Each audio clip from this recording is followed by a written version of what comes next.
Covid టీకా Covishield తో అరుదుగా దుష్పరిణామాలు ఏర్పడే ప్రమాదం ఉందని బ్రిటిష్ ఫార్మా దిగ్గజం ఆస్ట్రాజెనెకా అంగీకరించింది. ఈ మేరకు బ్రిటన్ కు చెందిన ప్రముఖ దినపత్రిక ది టెలిగ్రామ్ కథనం ప్రచురించింది.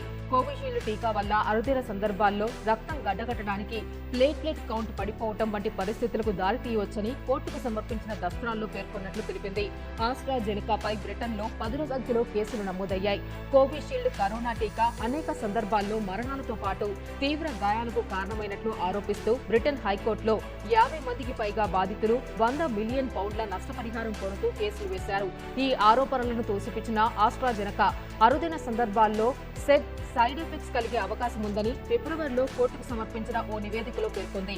కరోనా సమయంలో కోవిషీల్డ్ టీకాను బ్రిటన్ ఫార్మా దిగ్గజం ఆస్ట్రాజెనెకా, ఆక్స్ఫర్డ్ యూనివర్సిటీ విశ్వవిద్యాలయం సంయుక్తంగా అభివృద్ధి చేయగా భారత్ కు చెందిన సీరం ఇన్స్టిట్యూట్ ఆఫ్ ఇండియా ఉత్పత్తి చేసింది. ఈ టీకాలనే దేశంలో విస్తృతంగా వినియోగించారు.